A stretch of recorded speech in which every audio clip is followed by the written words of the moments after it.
טוב, אז ערב טוב לכולם, good evening, everybody, ערב טוב. My name is Sharman Bayman. I'm very excited and honored to be here tonight.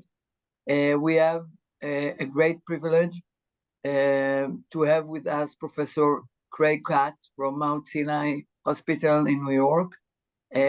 I would like to deeply thank my friend and colleague Mark Sherman from Mifrasim Institute and from Kupat Cholim Meuchedet in Israel.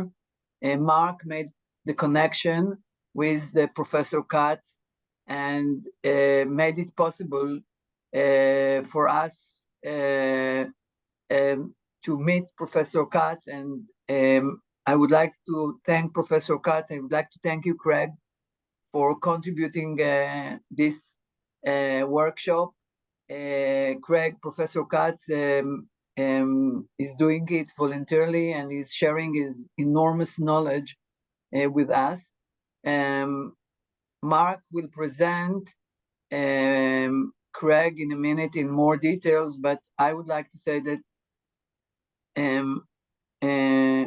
Professor Katz is a world-known expert in coping with trauma, massive trauma. He heads and led the activities in Mount Sinai Hospital while coping in the last more than 20 years with the survivors of 9/11 and their families, and contributed to the developing and promoting knowledge on the importance of resilience skills for coping with trauma. We know that in our field there is a big, you may say, debate or a discussion. What are the routes to cope with massive trauma for communities, collectives, and individuals?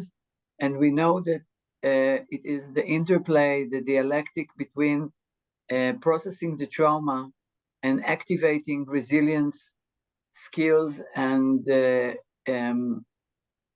capabilities that enables people to live meaningful life after such terrible events as we confront here in Israel in the last 3 months. You all know, and Professor Katz well know what is going on here. We are going through a massive trauma and we need all the efforts and resources we can to promote recovery and post-traumatic growth here in Israel. And Craig, we would like to deeply thank you for this opportunity. We also sent you information about the book. Craig's group and his colleagues are involved in writing and publishing, and we know for sure that the knowledge that will be presented in the 4 meetings we have is crucial for the recovery of us as individuals and community here from the massive trauma we are confronting. Mark is also an expert in treating trauma. He's teaching and treating trauma for the last 15 years. He's doing excellent work in Ukraine with teams from Israel and from other countries. And I think, Mark, that like you are a pioneer here in some of the things you bring here and the ideas. And I thank you very much for the initiatives you are involved in creating spaces, tools, ways we can cope with the challenges the Israeli society is confronting now. So I thank you all. Mark will explain everything about the workshop, and we again thank Professor Katz for his generosity to share the knowledge with us. Thank you. Thank you, Sharon.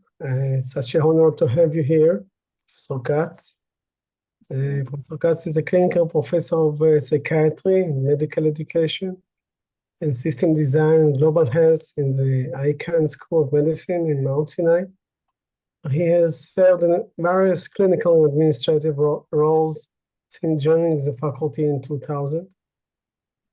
Actually, Professor Katz is currently a faculty advisor in the Department of Medical Education and is enrolled in a range of educational activities involving medical and public health students. He is founding faculty director for the mental health clinic in Mount Sinai, student-run faculty facilitated clinic insured for East Harlem and East Harlem Health Outreach Partnership. Faculty co-director of the Mount Sinai Human Rights Program with a current focus on its remote evaluation network and serve as faculty in global health in the graduate program in public health. Professor Katz also founded and directs Mount Sinai program in global mental health, and the interest grew out of his experience in organizing and providing psychiatric services to disaster-affected communities. Since 1998, through an organization, Professor Katz co-founded and led disaster psychiatry outreach.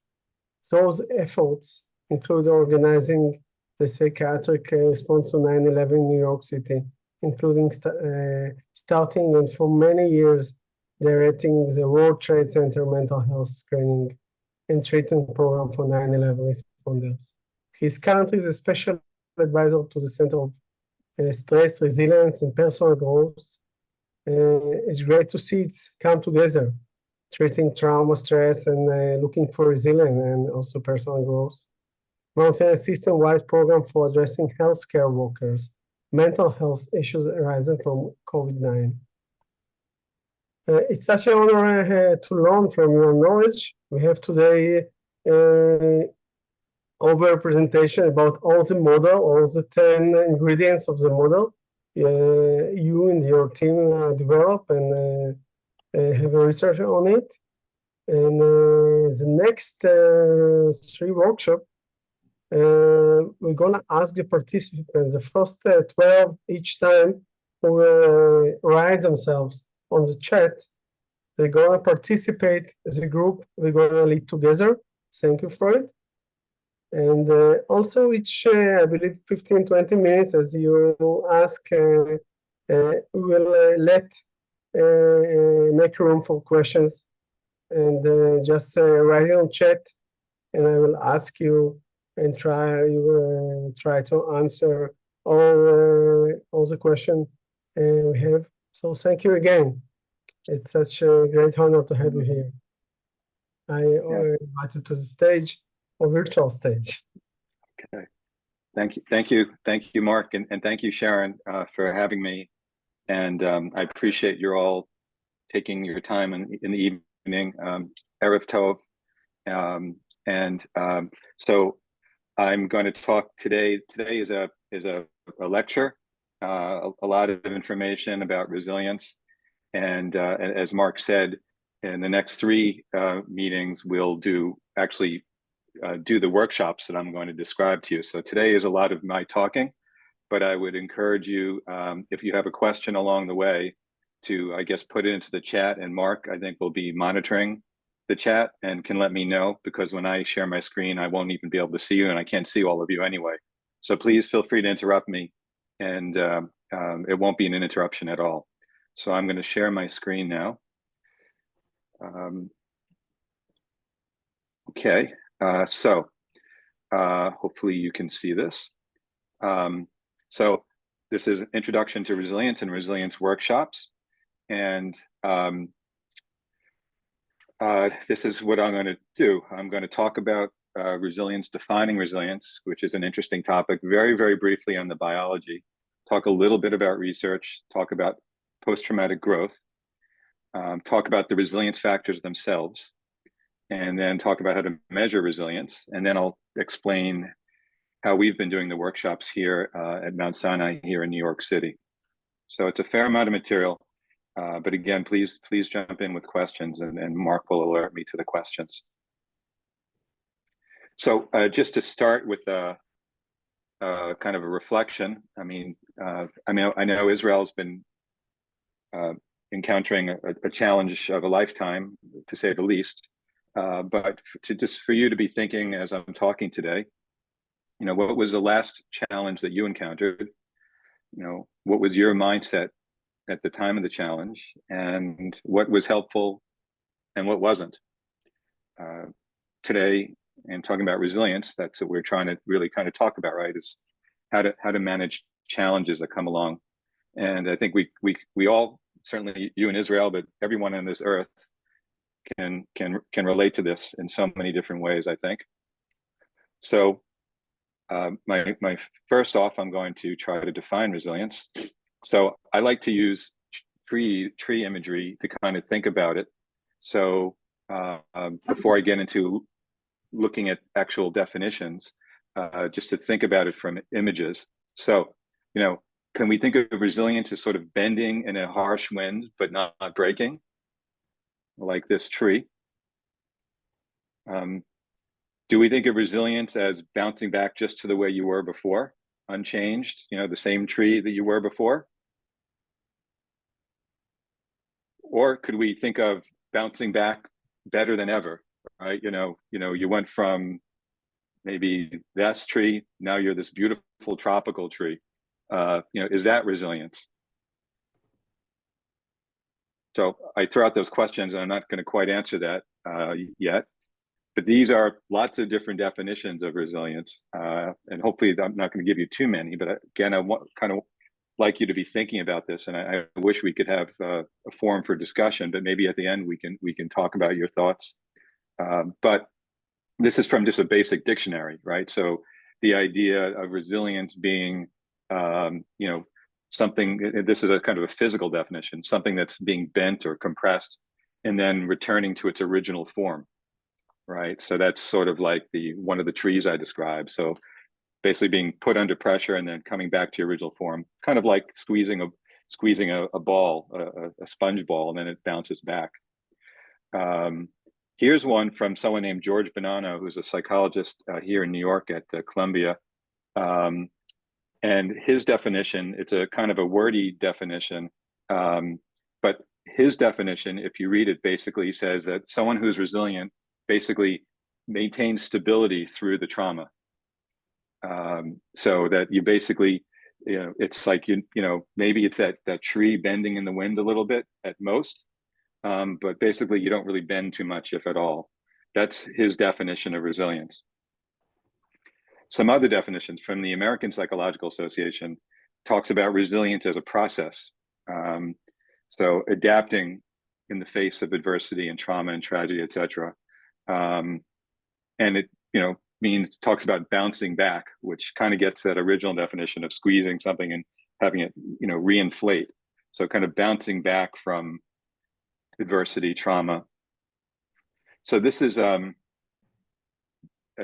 sort of more wordy definition from my colleague, Dr. Yehuda, some of whom you may be familiar with, who's here at Mount Sinai, who was, just a world-class trauma researcher.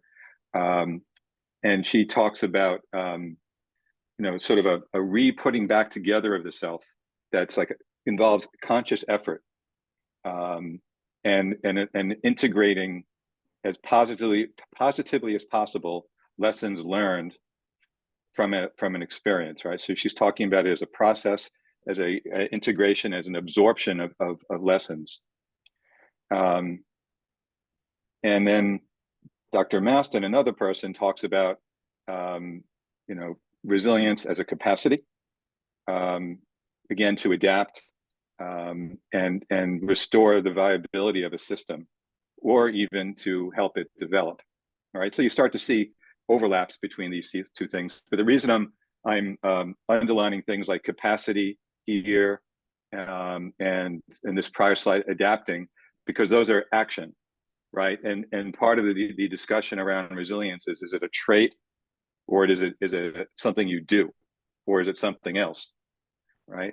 So here again is the idea of resilience as a process, something that you do, and it's a way of taking in resources all around you to bounce back. So I think thinking about those various definitions from people that study and write about these things, I mean, right, all certainly agree it's about weathering adversity, weathering, so to speak, given the pictures I showed you of the trees. But again, is it a trait? Is it a process, or is it an outcome, right? Is resilience something you achieve? But it actually probably varies with the challenge, and it may be different in different contexts, which one it is. And it may also be different at different times that it could evolve. And I'm going to repeat that later, but what is resilient at one time may not be resilient at another time, or in one place and not in another place. So here's a suggested definition, putting this all together. This is a kind of a little bit of a combination. It's mostly from the book that Sharon mentioned from my colleagues here at Mount Sinai, the book on which these workshops are based, that I developed these workshops from the book. So Dr. John DePiero is a good friend of mine, and also from the US National Institutes of Health, the ability to recover, grow, and adapt following adversity or challenge of any kind, right? So recover, grow, and adapt. So, going beyond the idea of adapting or recovering, but also growing, I think we'd like to see that all as part of resilience. So that's the relatively broad, but I think maybe not as wordy as some of the other definitions of resilience that I would propose. And getting back to the images of resilience. So this is an image, of a version of an image I saw at a conference a long time ago. And the idea, if you again think back to all those trees, this is a tree that grew up right at the seashore, right? And so it's been battered by winds and more extreme temperatures as part of its day-to-day life. Maybe it's the salt and if it's along the ocean, etc. And so what's happened to this tree is it's not grown up straight and symmetrical and by any kind of I guess stereotype images of what beauty and symmetry is, right? It's got all these curves and etc. So it's got a story to tell. And I kind of like that image of resilience, the idea of resilience being something that, changes you, makes you different, but it, gives you an interesting story in addition to resources and strength, right? This tree is adapted to being at the seashore by being curved, not being perfectly straight, maybe by not even being so tall not to catch such high winds at higher distances off the land. So I like this image of resilience, right? So, the idea of adapting, growing, having a story to tell, and again, maybe not being sort of, as I would say, cookie cutter. There's also, I mean, what I just talked about is individual resilience, but there is the idea of community resilience, right? Which is basically, right, the ability of a community to withstand and recover from adversity. And if I'm going to add in the individual level definition I just gave you, it's also to grow. Can a community grow, right? Can, right under 100+ days out, can we hope that at some point, if not already, Israel may grow from what it's going through, right? So that would be the idea of community resilience. And when people write about community resilience, they talk about it in different ways, some not very surprising, right? So the idea of it occurs in terms of the social and economic well-being of the community, right? So for example, displaced communities from the north and the south, of course. Then of course, that's at the community level. Then of course, the population itself, its physical and its psychological health. A very important one is social connectedness, which we'll talk about in the workshop on social support. But how connected does a community remain or become after a large-scale event? And then how well does the community integrate and involve all the different community organizations in planning and responding to the community level trauma? Whether it's governmental organizations or NGOs, schools, etc. How many people are involved in bouncing back and not just not just having recovery handed to them, but participating in the recovery. And then another big one, and this was certainly talked about a lot during and after 9/11, but risk communication. How well do leaders or people, or even the press for that matter, the media, convey risk in an appropriate way that both informs, but informs but doesn't terrify needlessly. Makes you just anxious, community just anxious enough to respond appropriately to the risks, and doesn't either under-report the risk, which some people complain was done at Ground Zero in New York with regard to the physical risks of being at Ground Zero, the exposures that people experience from the dust from the buildings. Many people feel our government underreported that, or over-report risk, overly catastrophize it, right, and scare people so much that they don't function. So I think community resilience is really interesting. And actually, I guess I may not have the slide here, but well, I think I do. I have a research slide about this in a little while that I'll get to.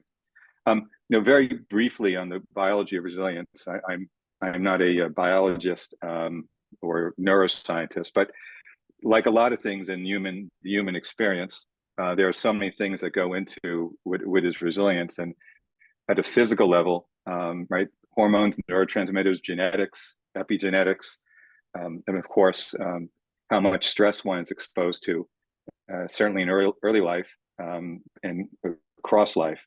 And of course, when we start thinking physically or biologically, we wonder, are there medicines? Well, there are no doubt you all know this, but there are no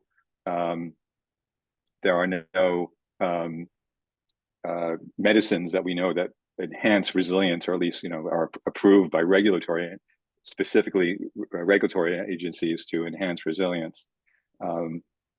But we certainly, right, and this is, I guess, why we're all getting together, we can enhance resilience through changing our thoughts and behavior. That much we know. And that's the whole point to the workshops I'm going to describe to you a little bit more. And this is just a kind of complicated slide from from our team here. Kay Cordera is one of our psychiatric residents, Haley Kay Cordera. But looking at all the different factors that go into it, right? Resilience, right? Our genes and our biology, the culture in which we grow up in, the time in which we grow up in, the stressors that we are exposed to, for example, COVID-19. And then resilience in some sense is the amalgam of all that in the end. And I have to say, I'm talking to you about resilience today, but Mark mentioned that my involvement in trauma and disaster response dates actually even before 9/11, responding to an air crash. But back then, and it's now a while ago, over 20 years ago, I wasn't thinking about resilience. I was just thinking about risk. What predisposes people to having PTSD and major depression, all that stuff. So it's taken me a little bit of time to appreciate the sort of the coping side of things, the resilience side of all this. So it's just sort of I meant to mention that up front. So just to take a look now a little bit about at research studies surrounding resilience. So this is a study. I mentioned Dr. Bonanno, who defined resilience basically as not even really flinching, not even really changing in response to a trauma. And that's what's pictured in this slide. If you see at the bottom dotted line there, it's labeled resilience. I think you should be able to see my arrow.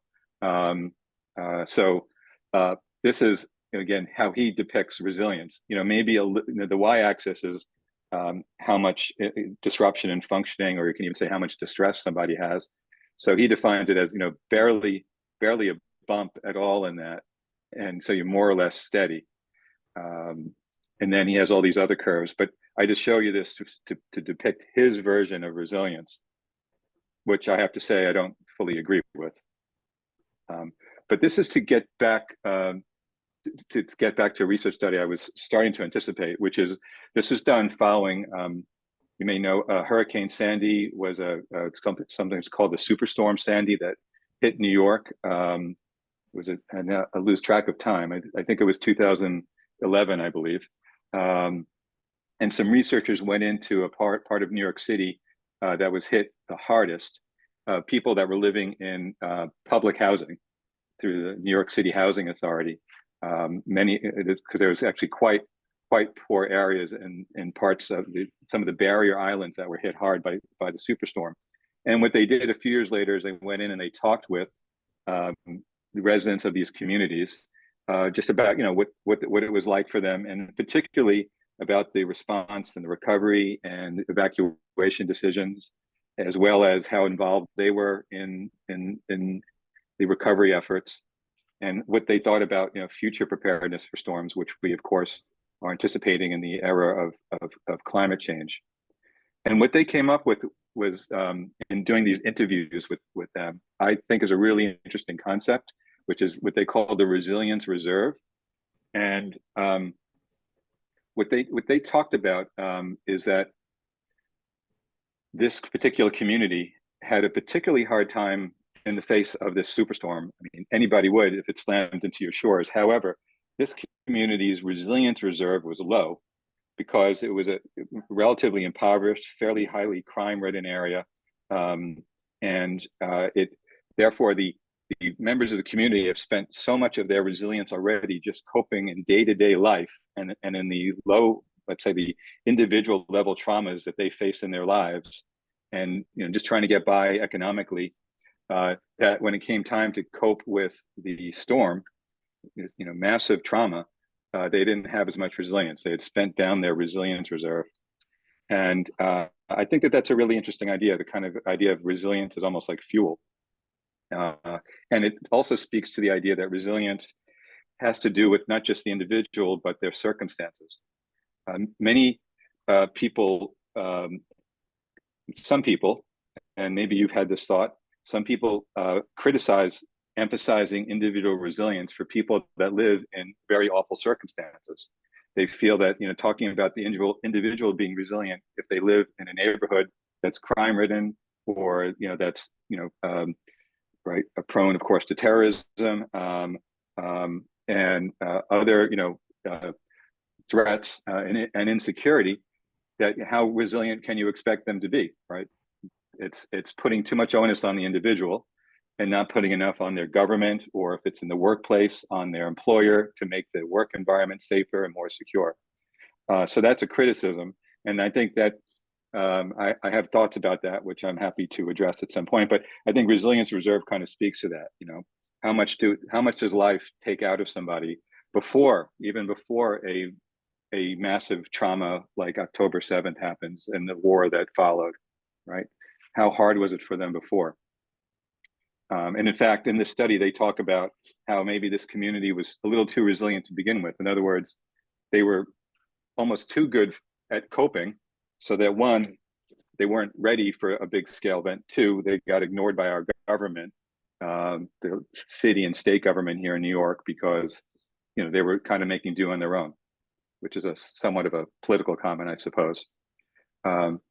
Here's some information about 9/11, the World Trade Center program, which I helped start and was part of for many years. I mean, this number is now completely outdated. We in this program, we now have about, I think it's over 100,000, I think, people registered in the program. But at the time of this study, we had 10,000. And what my colleagues who did this research on our patients looked at was just what was the trajectory of the responders. And the responders, at ground zero, were firefighters, police officers, but also they were construction workers, asbestos cleaners, etc. And they looked at their recovery, and they were also volunteers for several years out from 9/11. And these curves, these graphs may be a little hard for you to follow, but the top graph were traditional responders like fire and police. The bottom graph were non-traditional responders like volunteers with like organizations like the Red Cross, or even what we call spontaneous volunteers, people that just showed up to help in one way or the other. And you could see that the y-axis is the PCL score, which is the post-traumatic symptom checklist. One of the, I think, best validated scales for measuring PTSD. And you could see that there were just a whole range of responses to, in terms of measuring PTSD, amongst the responders for 9/11 to the event. And the bottom line, my colleagues call resistant, right? The PCL score just didn't budge at all. On the other hand, you have people at the very top who had incredibly high scores and never came down, right? They just stayed up. Don't appear to be resilient. But then you have a curve like this, which we call recovering. If you hopefully you can see my cursor. If you can't, Mark, tell me. Yeah. So you see a curves like this coming down. Maybe this is resilience, right? Getting hit hard, but then being able to come down over time, right? That's, I think, kind of the graphic depiction, I think, of resilience that makes the most sense to me. I mean, it would be nice to be unflinching in the face. One could call these bottom curves resilient. Maybe we can talk about it, but certainly I think this downward trending curve.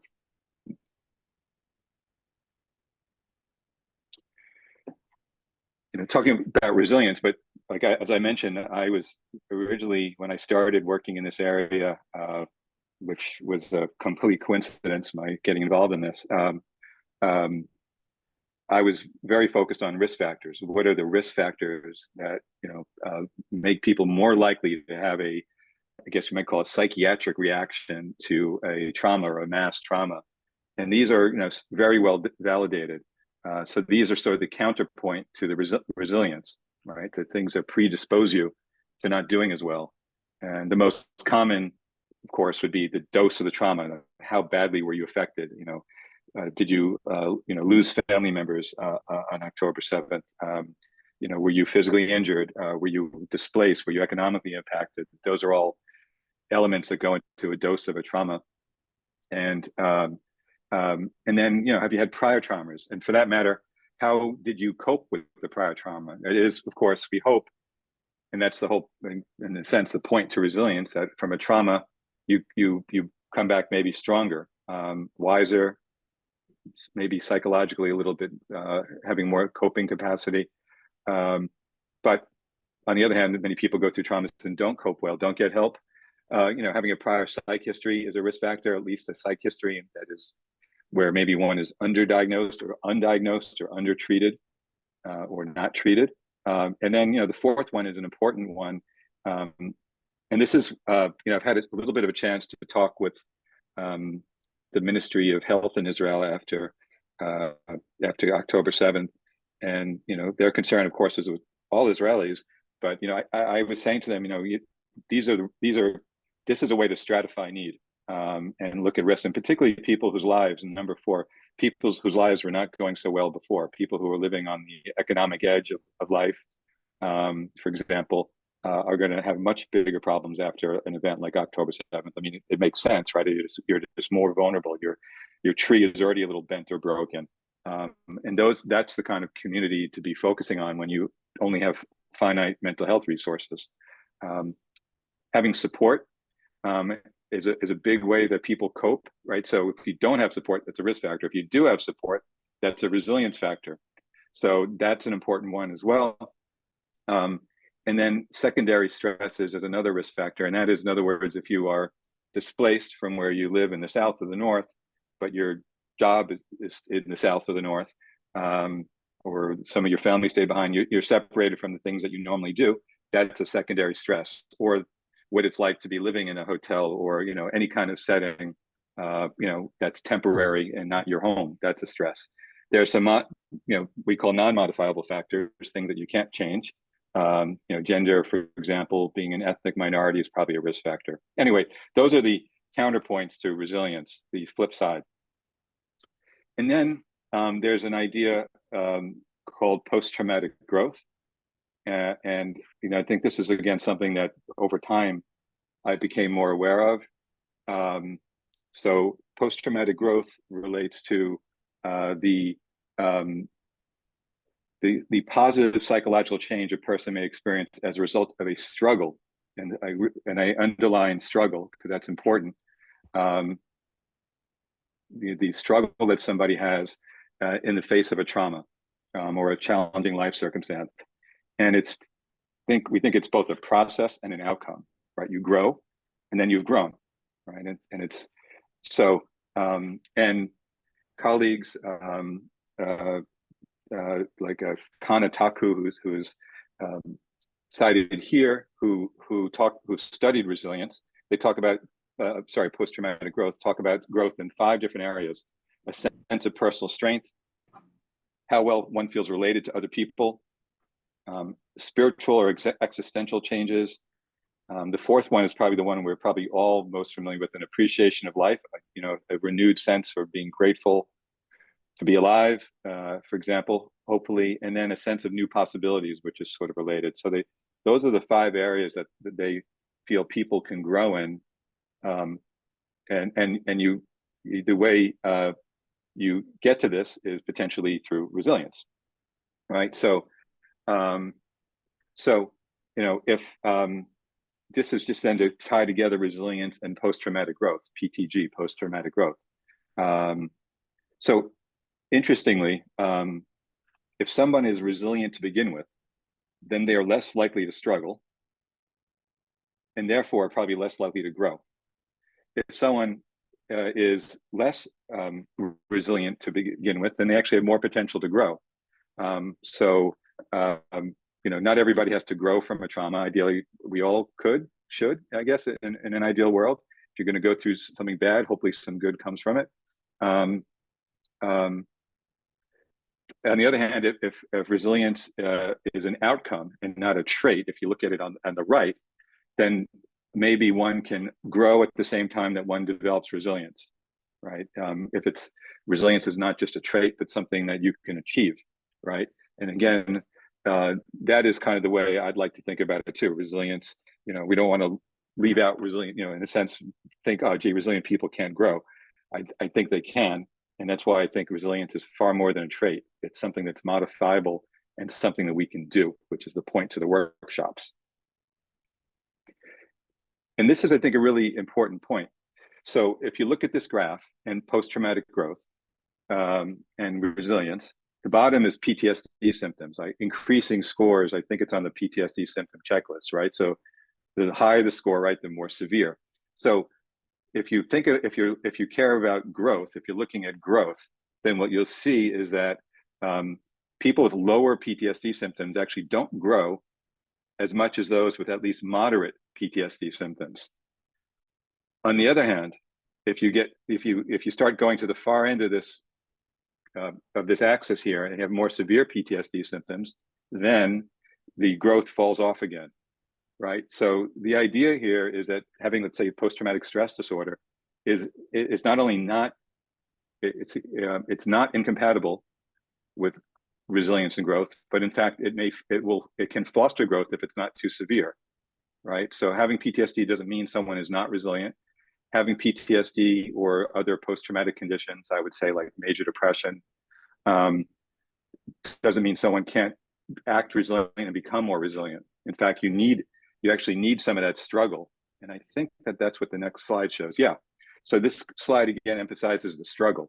So the struggle here is this green oval, right? Something bad happens, and then what psychological trajectory are you going to follow afterwards? And so the dotted green line is post-traumatic growth. The yellow lines, these lines here may be a little bit of growth, right? And this yellow line down here means you come out of the struggle and you're worse off, right? Not only have you not grown, you're somehow or maybe more hollowed out psychologically, etc. Right? So, but the key point to this is that actually going through the struggle is necessary after a trauma if one is going to grow. Not that one, again, I'm not saying, of course, trauma is not the only way, thankfully, to grow, but again, the struggle can have value and should, I think, ideally have value for the individual or for the community, right? And that's what this, I don't know if you've seen the slide, but this slide gets batted around every time there's a disaster here in the States. So this is a rough psychological stages of a large-scale disaster, right? And so, and I show this, right, because what it shows here is sort of this, this impact, and then you have this initial kind of we call heroic phase where everyone's got a lot of adrenaline and enthusiasm, and everyone is sort of helping out, and then you all of a sudden you kind of run out of gas. Maybe you've tapped your resilience reserve and you go down, and then there's a disillusionment phase, and then over time you bounce back and you get back to a new beginning, or we call it new normal. And I show this because what it does seem to show is that a community, a country, can bounce back better, can grow, and that's certainly what we wish for Israel, what I wish for Ukraine, etc. And I wish for all of us after the pandemic. So that's all about resilience, broadly speaking, and post-traumatic growth, and in a sense background. But now to talk about the resilience factors. So the book that we referenced earlier it's actually the third edition of the book, and all these books are based on my colleague, my dean, Dennis Charney, and his former collaborator, may he rest in peace, Steve Southwick, and our junior colleague, John DePiero.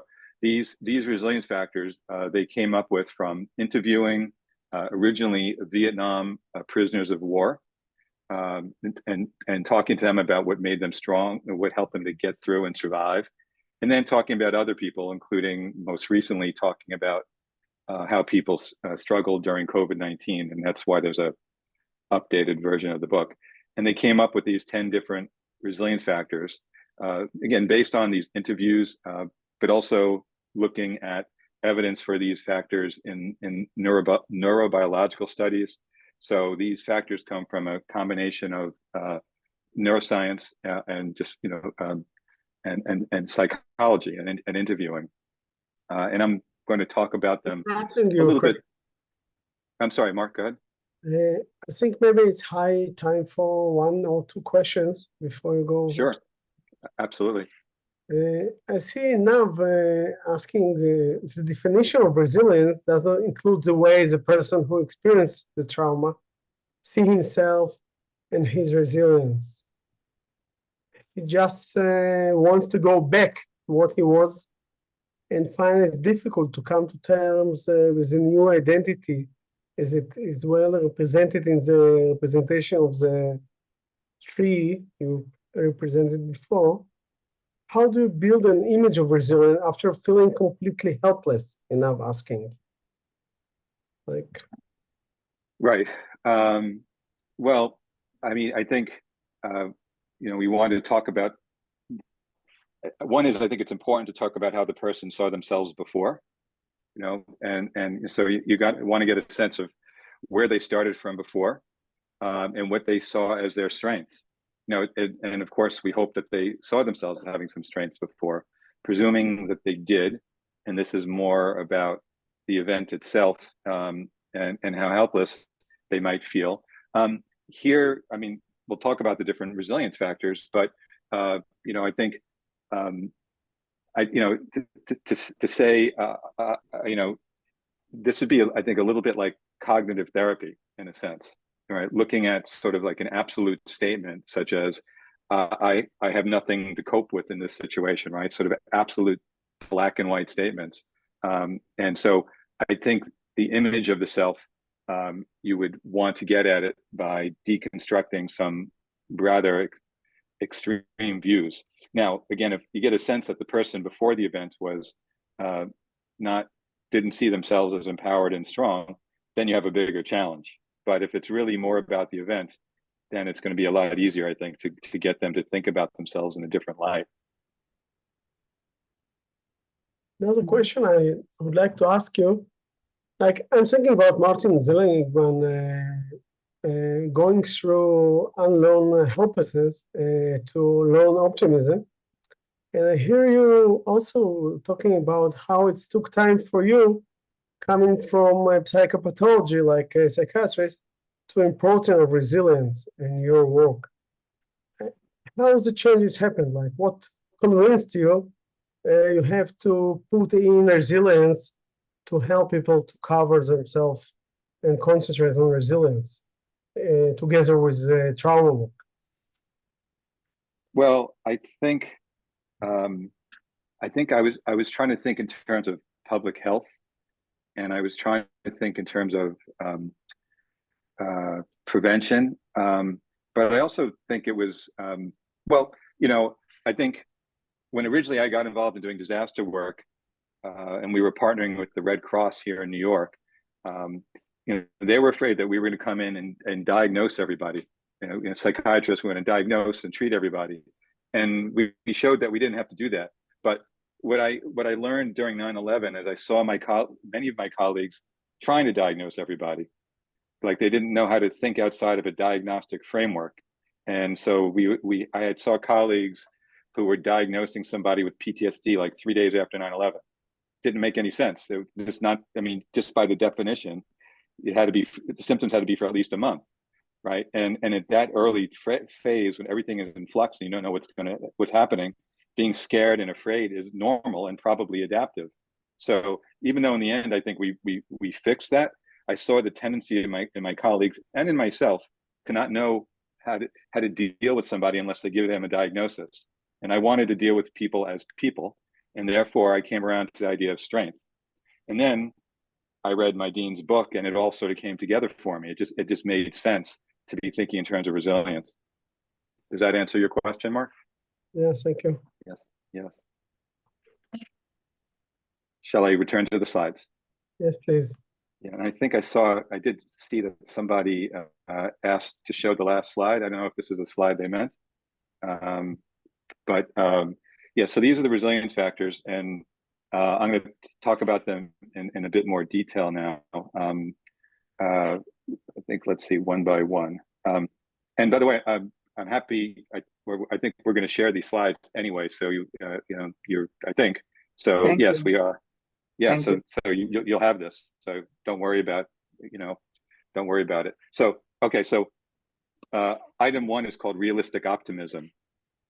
Resilience factor 1, and this is from a famous. Apparently, like millions of people have watched this video. It's from a graduation speech given by a retired admiral from our Navy, and he talked about the idea of starting your day by making your bed, and starting out on basically a positive note, so that no matter what happened during the day, even if it was a miserable day, when you came home, your bed will be made. And that gives you some sense of hope and encouragement, like a small thing like that. That's starting at the idea of realistic optimism. And this slide sort of says it all. When we talk about optimism, we're not talking about blind optimism. We're not talking about the idea of looking at the world through rose-colored glasses. But we are talking about realistic optimism. And what that means, as I've come to learn, is the idea that it's not that you don't see the negative. It's not that you can't see negative outcomes happening, but you focus more on the positive. Or if you're going to deal with the negative, you focus on just the most relevant negative, and then move on. Someone who's more pessimistic, and I don't like to call people optimists or pessimists, but that's the way it was written in the book, at least in this version. Someone who's more pessimistic tends to get stuck on the negative. But the realistic optimist kind of moves on past the negative and says, kind of go, if you know the phrase, go for the lowest hanging fruit. What are the things I can do something about? Right. So, this slide I kind of like. It kind of gets into, again, I think kind of like cognitive thinking, cognitive theory. But someone who is engaged in pessimism tends to engage in words like always and never. And this relates to my answer to the question that was asked about, self-image afterwards, right? But being stuck in these absolute ways of seeing oneself, or seeing the world always in negatives, always, as opposed to the realistic optimist who is going to work in shades of gray. Instead of, I will feel bad forever, I will feel bad for some time, but I know it won't last, right? That is more of a realistic optimist point of view. The idea would be, these are what the book says about how to be more optimistic. Again, because I don't want to identify people as I'm an optimist, I'm a pessimist, but how to be more more optimistic or less pessimistic. And that is to, be aware of how you're interpreting an event, and focusing on positive thoughts, being grateful for what you have. People talk about writing a gratitude journal. If one is feeling pessimistic, scheduling worry time. I mean, these are just suggestions. I talk with this with my patients sometimes. And someone who's very anxious, schedule a half-hour a day when you do your worrying, and then come back to it the next day if it's excess worrying. And behaving in positive ways, a more behavioral approach, right? Let your feet lead your mind. Act in positive ways, right? In India, they have like laugh therapy. People just get together and laugh. And that actually helps people to feel better. That's an example of acting in a way that kind of drags your mind along. So that's realistic optimism. So then active coping and facing fear. And I should say, Craig, yes, if I may, go ahead. the idea Sure. is that we can practice yes, realistic optimism. Yes, exactly. Where the idea is, how can I be more optimistic in a realistic way, right? Yes, right. So we think that these are things that one can practice and do and change. And that, thank you for asking, because that's the purpose of all these workshops, right? Is that these are modifiable things, right? Does that answer your question, Sharon? Yes, thank you. Yes, okay. So, there's active coping and facing fear, right? So these are, some quotes from James Baldwin, I think you may know, is a famous author, Duke Ellington, famous jazz musician. But they talked about basically not avoiding the things that frighten us. If we, obviously, if it's an immediate threat, right? If you're running from someone who's trying to attack you, that's a different story. But in terms of life's challenges, the idea is, however low the percentages are that you might be able to change a situation, if you do nothing, it's far less likely to change than if you try to do something. And then, Duke Ellington talks about the idea of focusing on the worries that we can do something about, not the worries that we can't do something about. All somewhat idealistic, but makes a lot of sense. And this, you may know, this is, I think it's called the Yerkes-Dodson curve, right? And it's, I think, for me, it's one of the most helpful ways to talk about anxiety with people, with my patients, even sometimes myself, right? And that's the idea that that some anxiety is necessary for our functioning, right? Of course, in a life-threatening situation, anxiety is what tells us to, fight or flight, fight or flee. So we don't want to be afraid of anxiety. I think it's fair to say, I believe this, that the worst anxiety is anxiety about anxiety. When you start getting anxious about being anxious and feeling insecure, that gets in the way. And we, of course, don't, too little of anxiety, and we often aren't going to be motivated for things. Like, studying for a credentialing exam or a student studying for an entrance exam. It's not fun, but if you're not anxious, you're not going to do it. On the other hand, if you're too anxious, you're going to be too distracted, too disorganized, right? So with anxiety, we want to kind of find a sweet spot, ideally right there in the middle, but not too far to the sides. And all right, this just gets into cognitive theory, which I do think is extremely helpful in thinking about how people cope with trauma, right? So, and I may be sort of preaching to the choir here, but the idea of yes, there's an awful situation, but what thoughts does one bring to it? What behaviors? How does one act in response to it? And then all that shapes how you feel in your body and your mind. You can't change what happened. Can't change 9/11, can't change the pandemic, can't change that October 7th happened. But can we focus on the thoughts that we have around it, or how we're behaving around it, so we don't feel as bad, right? That's basically cognitive theory. And this is like a slide with lots of negative cognitions about oneself, about the world, and then on the right side are positive cognitions. So, again, getting back to that question about someone's self-image, we want to pay attention to the assumptions they make about themselves or the world that they bring to an event once an event has happened, that may make make it worse for them and make them more scared, prevent them from coping as functionally as possible. So we want to shift from the negative to the positive whenever possible.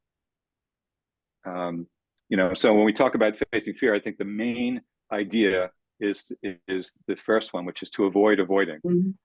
When we avoid things that make us scared, again, if it's someone chasing after us, that's a different story, right? But in our day-to-day lives, avoiding things that make us anxious and that we dwell on, they certainly don't get better and they often get worse, right? So want to talk to people about avoiding. Also want to talk about fear as a guide or an opportunity. And these are the kind of things we talk to people about in the workshops. Who can give an example of fear as a guide or an opportunity, right? Who could give an example when they avoided dealing with it and what happened, right? When one is scared, focusing on the goals or the mission, see the big picture, even if the immediate circumstance is making you feel, lost, etc.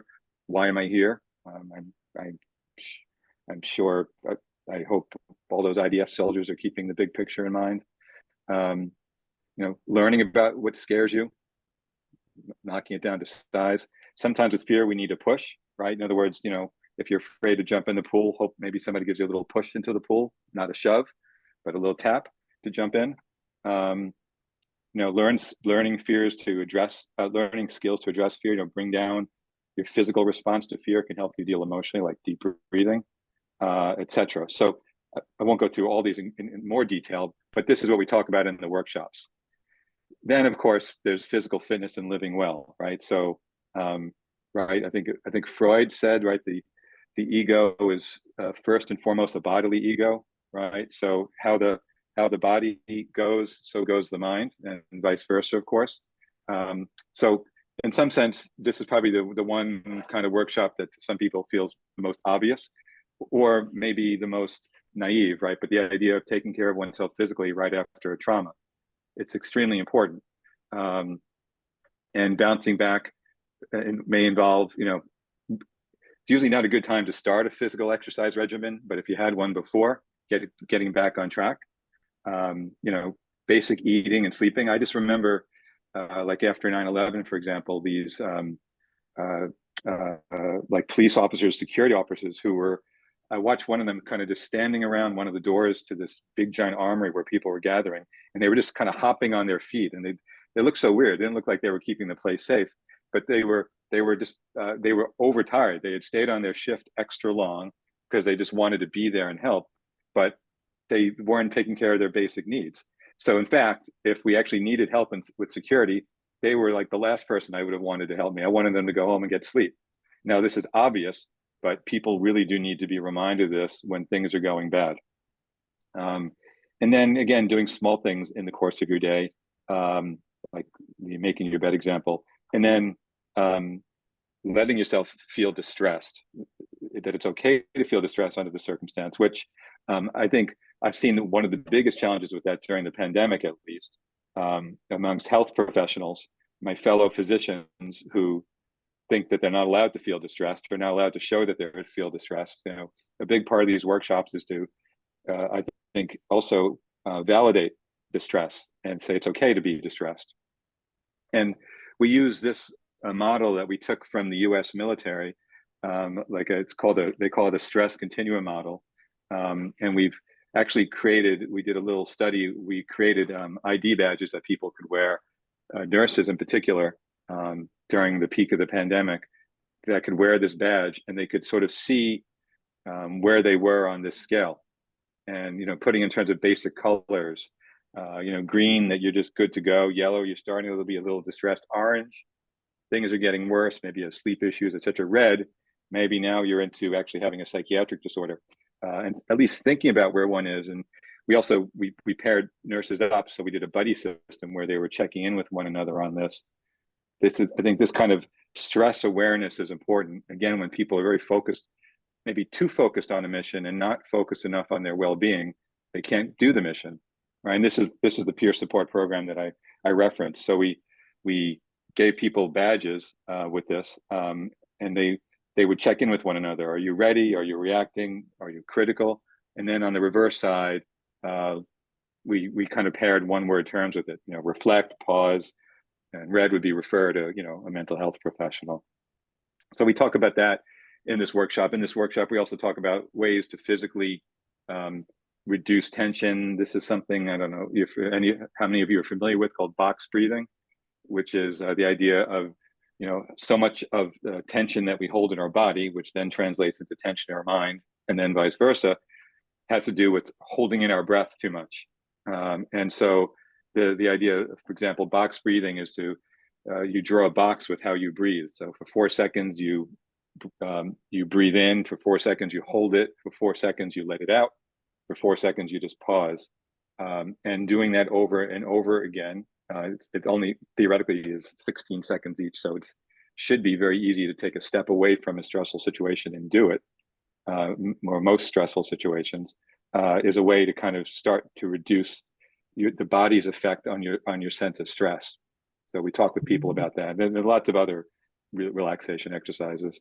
We also talk, this is from the US government, we talk to people about what the US government recommends in terms of weekly physical activity. They talk about 150 minutes a week of moderate aerobic activity, and then a couple days a week of muscle strengthening activity, which again, days after October 7th would be probably a pretty strange thing to be talking about, telling someone to go for a jog. But as things start to settle down a little bit, this is what I think people really need to be paying attention to. They should have been paying attention to it before, because this is what we think we all need for basic good physical health.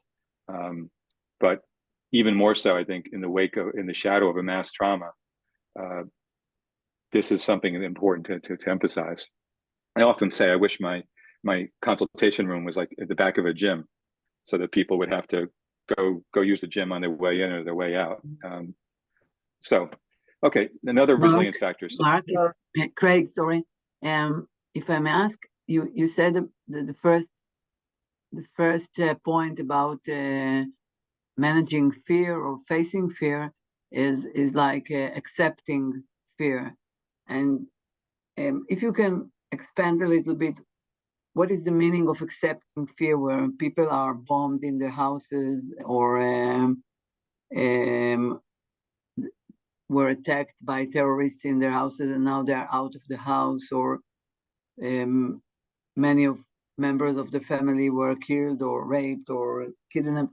So what when we say accept fear, what does it clinically mean? Like what it will be sound like? Yeah, good question. I don't, one point I think is important to make is these don't apply to everybody, right? So, in other words, someone who goes through something like that and is fearful, of course they're fearful and they're scared, right? So they don't need to accept their fear. In fact, we need to kind of bring it down and help to encourage safety through the other resilience factors, right? Mm-hmm. So this is the idea that these resilience factors are not appropriate for every person, for every context, and for every time. For them, we might actually need to apply more social support, right? For example, right? Or spirituality, for example. All the other resilience factors may be more appropriate for them. Mm-hmm. Okay. So we have to adjust the the factors to the situation. Okay. Exactly. Can you just say talk about some question about the guilt, like is the interruption between guilt and resilience? Or I think about the people who the guilt of survivors, or everything they live is a normal life, when the other people it's everything destroyed. So a lot of people in Israel in those days walking with guilt inside. Yes. Actually, I don't have slides on that. But that gets to sort of the idea of people when they have what we call like a moral injury, right? They feel like they could have done something differently, or that they were right, or they were too lucky. Actually, don't have slides on that here, but that is actually a workshop that we do. And I think maybe this is sort of obvious, but you want people to do a realistic appraisal. I mean, firstly, I think is normalizing, right? Survivor guilt, for example, is extremely common. So one is to normalize the fact that many people have it. Two, I think, is the idea of realistically appraising what one could or could not have done, and literally talking through a situation with somebody, with how could you have done XYZ with like 10 gunmen outside of your door? Who could possibly do that? Exactly. So I think doing some kind of realistic appraisal, acknowledging maybe someone could have done something, but who could have been prepared. But I think that's the main one, is realistic appraisal, I think, and going through it in careful detail with somebody. Mm-hmm. Okay, I know we want to leave time for questions, so maybe I'll talk for about another Sure. 10 minutes, maybe. Is that okay? Or yeah, okay. So just to go quickly, social support. The idea of social support comes from actually my deans working specifically with prisoners of war, where the prisoners of war who were in isolation, solitary confinement, and then might go and be tortured, and then come back to solitary confinement and have to deal with the physical and mental toll of torture. They developed this thing called the tap code, where they learned to communicate with each other through the wall by tapping. They created an alphabet by tapping, and they could have entire conversations that somehow the guards didn't pick up on. So he used this as an example of how important social support is, and connection with one another. And what we talk about in the workshop is, when one wants to promote social support, easier said than done, but one is, kind of knowing who you can turn to for support. So part of it is actually investing effort in seeking out support. And because sometimes people don't know you need it. Giving support actually is very good. It feels good for the recipient and for you. And to talk about how to build one's social network, all things that are easier said than done, but we try to talk about that in the workshops. And then we also talk about resilient role models. And this can also get to how you deal with the guilt, but thinking about people that you think of as resilient. Maybe one didn't use the word resilient, but people that you think have coped well with adversity, and try to see, if you can learn from them. Observe what they do, try to adapt what they do to yourself, practice, and even let them know that you're trying to emulate them. That's what we talk about in the workshops.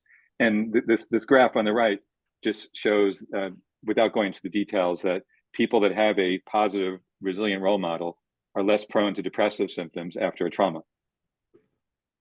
Someone whose lead you can follow. And then there's meaning and spirituality and faith. That's a long, complicated slide. But trauma causes disconnection and isolation, if not physically, then psychologically. If you've lost loved ones, you may be literally alone in the way you weren't before. But also just feeling traumatized is a very isolating experience. So spirituality is a way to feel like you're connecting to something bigger than yourself.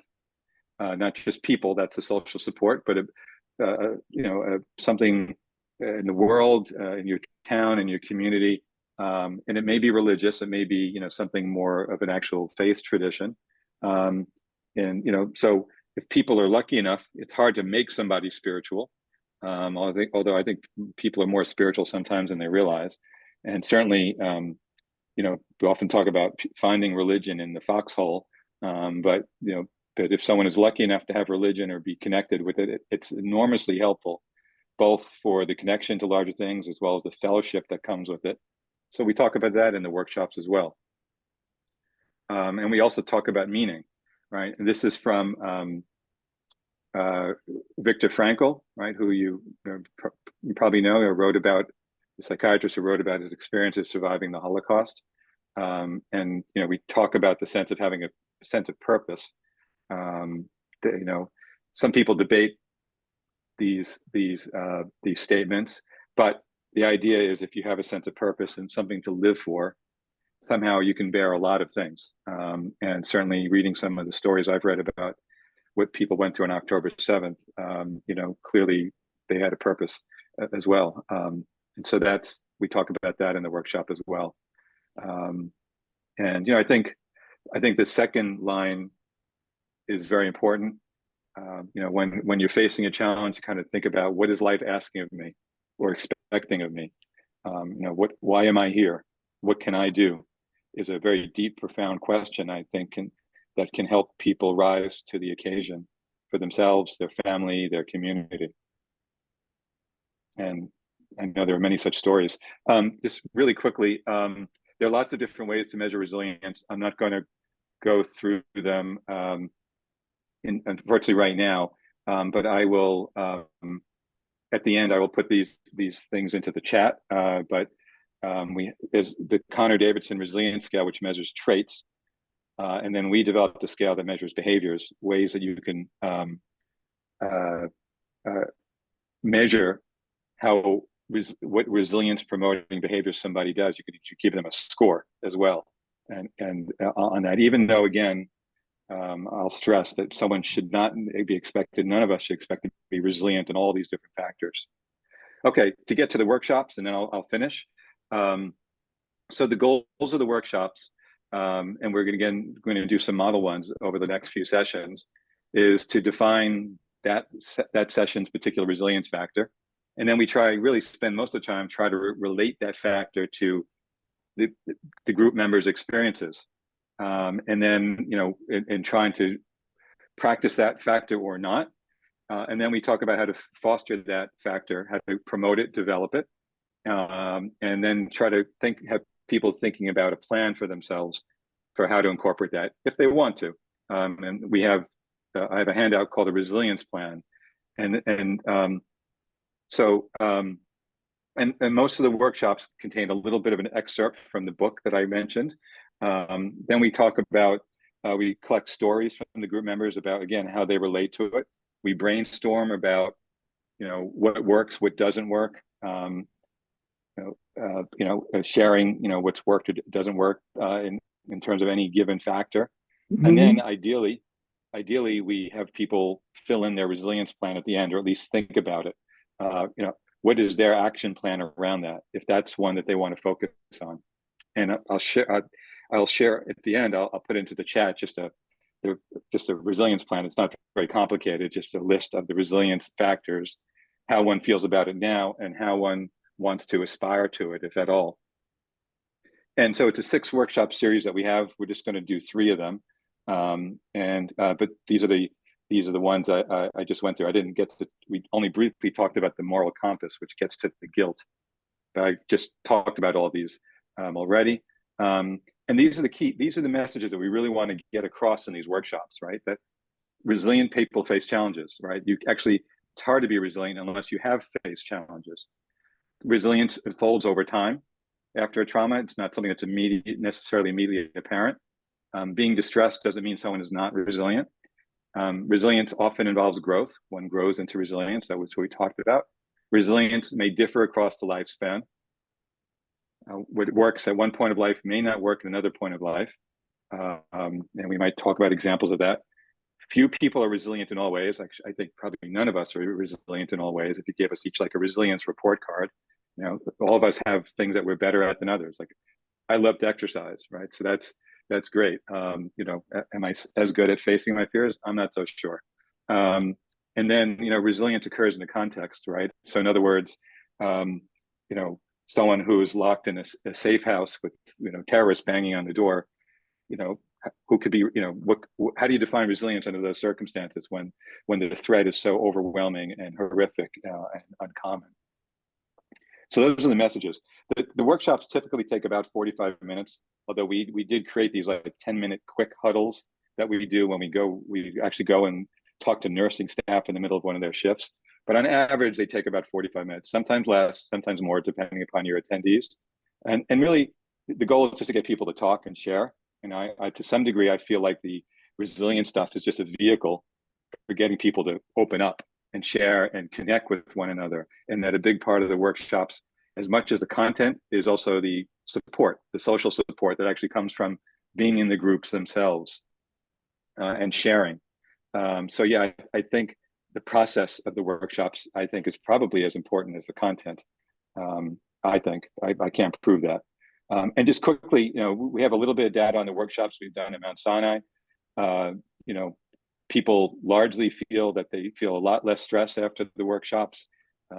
Because it was done in a hospital, it helped people feel that leadership cared about them, that we were doing these. They felt better able to bounce back. They actually thought it could help them outside of work because we were doing these in the work setting. Excuse me, can you 1 second? I just have to hit a button. I'm sorry, I'll be right back.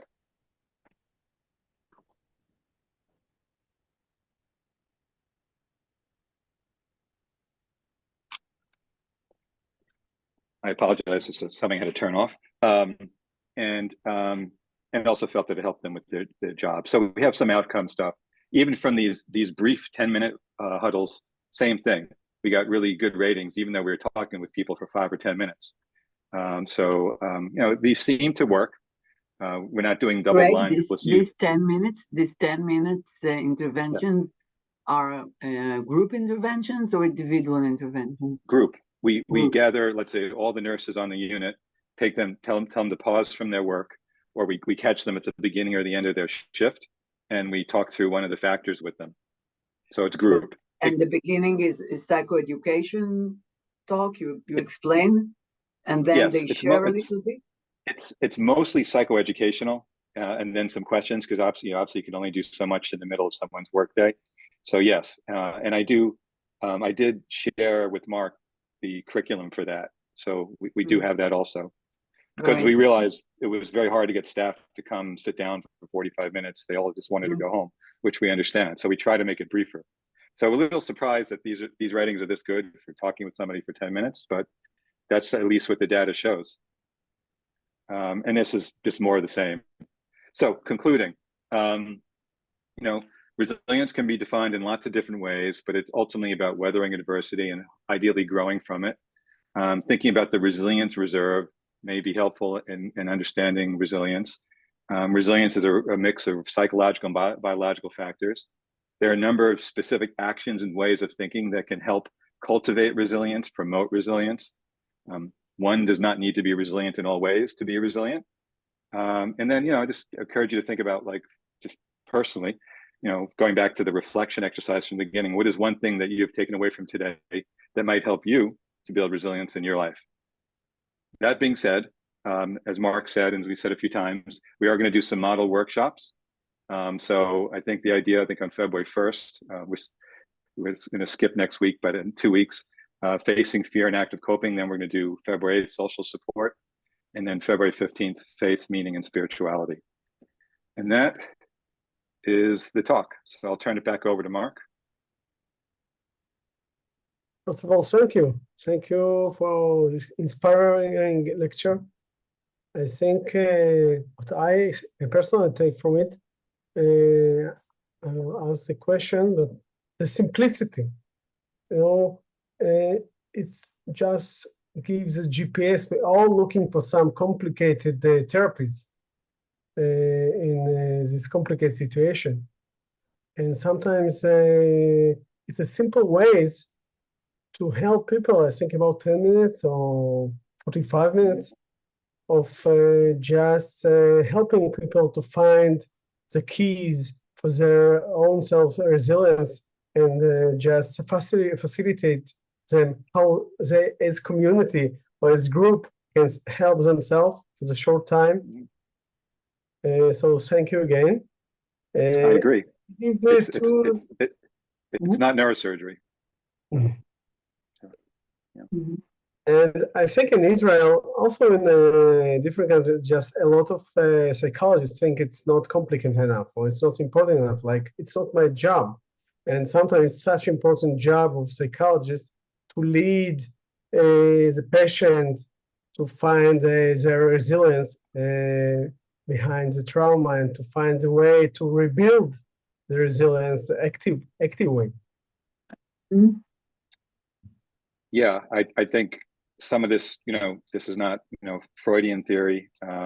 It's a lot of it is not even all cognitive theory, but I don't know. In my own personal practice, I find that so many things I do that are the most helpful for my patients are often the least technical, and are the most human and basic. And I think, but I don't think this is for every practitioner. This may not fit somebody's professional view of themselves or what they want to do, or certainly isn't the only thing you need to do. But it's not a bad thing to integrate into one's practice.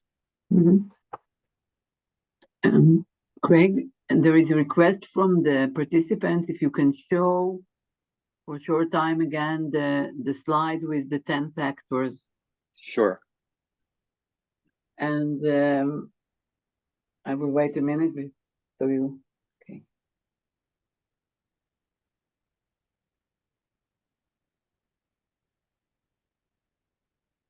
Sorry, it's being weird. In time you look for it, I just invite again 12 participants for 1st February to join the workshop with you, so you can just to see how it works. Like all of us will lead 12 participants, and we can see how it works. You can lead this workshop. So the first one, as you've seen, it's how to rebuild social connections. So I think it's such important in those times in Israel, how we rebuild those connections. Mm-hmm. Yeah, I apologize. For some reason, it's being very weird and not coming up. I don't know why. But let me see what's going on here.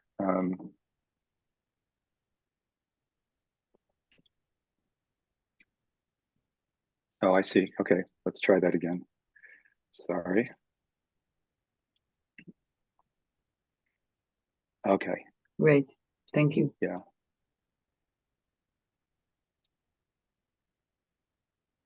Oops. Sorry, I think I went past it. There we go. Here it is. And if I may, there are two questions. One is mine, and afterwards one from the audience. If you are leading a workshop and you have you are going through the psychoeducational explanations, and ask people how they promote, for instance, confronting fear or realistic optimism, and then the participants start speaking about the trauma and get again into the traumatic narrative, while you are trying to promote what can we do, one of the participants or few participants are getting back into processing the traumatic story. What will you do, or how do you work with such situations? Yeah, it's a really good question. I mean, I think my short answer to that would be, try to bring it back around to the resilience factor. So for example, if somebody starts going and just retelling what they went through on October 7th, I might say, let me stop you for a second and see, as you're feeling the distress, clearly feeling the distress from what you're talking about right now, and who wouldn't? Today we're talking about social support. So far, what have you received for the support for all the distress you're feeling about that story? Tell me, how that's gone so far, right? Or what do you wish you had gotten so far for dealing, for hearing with that, right? And if they still go on, say, maybe you and I can talk afterwards, right? About, you can tell me a little bit more about what you went through. But right now we should probably just focus on the resilience factor, because that's hard enough to make sense of, so. And you are not afraid that the feeling will be that you are trying to avoid or to undermine the events? I mean, I think that's of course a risk, but by saying to somebody, maybe you and I can talk about this afterwards, because we have so much, we have a very big agenda today, and I don't think we're going to be able to do justice to your story. But let's talk afterwards, is not dismissing it, right? But I also think it's about, goal setting from the beginning, right? You've all been traumatized. We're not here to relive the trauma or go through our trauma stories per se, but to think about where you're at in your story right now and how does your moral compass fit into how you're dealing with it right now? So we're not in the past, we're in the present, right? So it's also about goal setting, right? Mm-hmm. So you try to maintain the task. Right, the frame, I guess we'd say the frame, right? So yeah, yes, frame. exactly. Okay. Yeah. And maybe you can move between two frames. Like I'm thinking about like group voice, part of you coming again and again to the trauma.